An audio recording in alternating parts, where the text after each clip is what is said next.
Acidity ഒരു വലിയ പ്രശ്നമാണ് എല്ലാവർക്കും. പക്ഷേ അസിഡിറ്റിക്ക് ഫലപ്രദമായിട്ടുള്ള മരുന്നുകളല്ല, ഭക്ഷണം തന്നെയുണ്ട്. അതിലൊന്നാണ് കുമ്പളങ്ങ. അപ്പോൾ എൻ്റെ കൂട്ടുകാർക്കെല്ലാം മിസ് ചാൻഡീസ് ഫുഡ് നോട്ട്സിൻ്റെ മറ്റൊരു എപ്പിസോഡിലേക്ക് വളരെ സ്നേഹപൂർവ്വം സ്വാഗതം. ഇനി ഞാൻ നിങ്ങൾക്കായി തയ്യാറാക്കുന്ന റെസിപ്പി മറ്റൊരു മാന്ത്രിക വെജിറ്റബിളായ മുരിങ്ങയ്ക്ക ചേർത്തുള്ള കുമ്പളങ്ങ കറി. ആദ്യമായിട്ടാണ് നിങ്ങൾ എൻ്റെ ചാനൽ കാണുന്നതെങ്കിൽ സബ്സ്ക്രൈബ് ബട്ടൺ പ്രസ് ചെയ്യാനും അപ്പോൾ വരുന്ന ബെല്ലൈക്കണും പ്രസ് ചെയ്തതിന് ശേഷം ഓൾ എന്നുള്ള ഓപ്ഷൻ സെലക്ട് ചെയ്താൽ ഞാനിടുന്ന എല്ലാ വീഡിയോസിൻ്റെയും നോട്ടിഫിക്കേഷൻസ് നിങ്ങൾക്ക് കിട്ടും.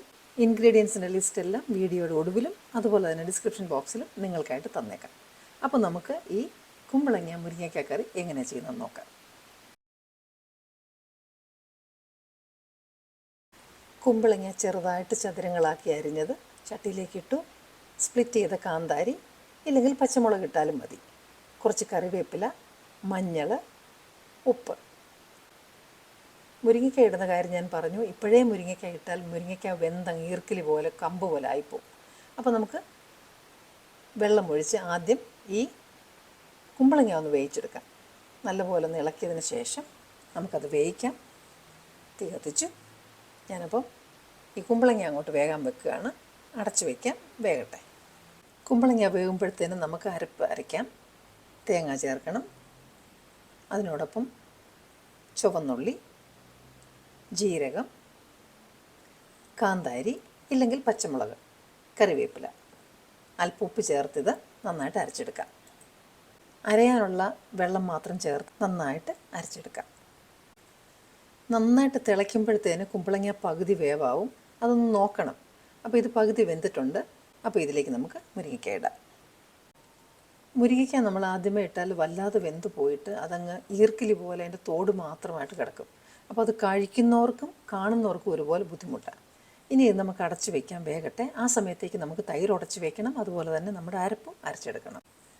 അപ്പോൾ അരപ്പ് ഞാൻ റെഡിയായിട്ട് അരച്ച് വെച്ചിട്ടുണ്ട്.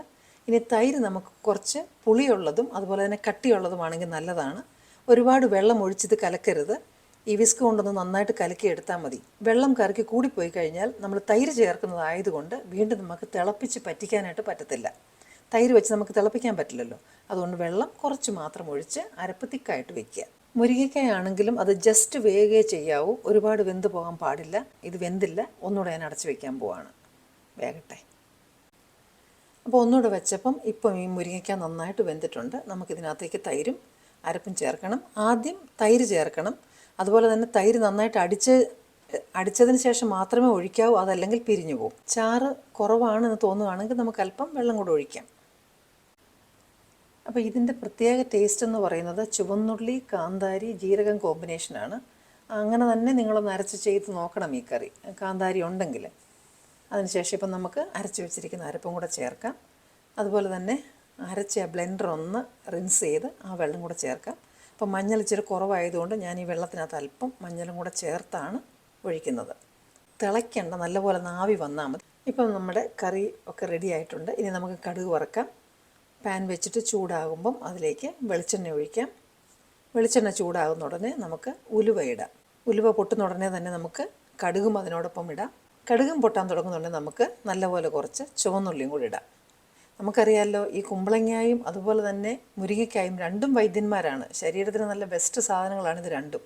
അതിൻ്റെ കൂടെ നന്നായിട്ട് ഉലുവയൊക്കെ ചേർത്ത് ഈ ചെയ്യുന്ന കറി വളരെ ആരോഗ്യത്തിന് നല്ലൊരു കറിയാണ്. പഴമക്കാരുടെ ആരോഗ്യത്തിന് ഒരു രഹസ്യമാണ് ഈ കറി. ഉള്ളി നന്നായിട്ടൊന്ന് റോസ്റ്റ് ആയാൽ മതി. തീ ഓഫ് ചെയ്യാം.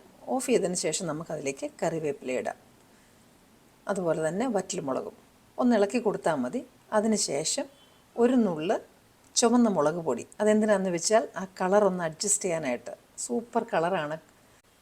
ഈ മുളക് പൊടി ചേർത്ത് കടുക് വറുത്തൊഴിച്ച് കഴിയുമ്പോഴത്തേന് കറി വേറൊരു ലെവലാണ് കാണാനും. അപ്പോൾ നമ്മുടെ കറി ഇപ്പോൾ റെഡി ആയിട്ടുണ്ട്. നിങ്ങൾക്കിത് ഇഷ്ടപ്പെട്ടു എങ്കിൽ നിങ്ങൾ തംസ് അപ്പ് ബട്ടൺ അഥവാ ലൈക്ക് ബട്ടൺ ഒന്ന് പ്രസ് ചെയ്ത് സപ്പോർട്ട് ചെയ്യുക. അതുപോലെ നിങ്ങളുടെ ഫീഡ്ബാക്ക് കമൻസായിട്ട് കമൻസ് ബോക്സിൽ പോസ്റ്റ് ചെയ്യുക. ഇനിയും നിങ്ങൾക്ക് ഇഷ്ടപ്പെടുന്ന മറ്റു നല്ലൊരു റെസിപ്പിയുമായിട്ട് വീണ്ടും ഞാനെത്തും. Until then I'm signing off and you stay safe.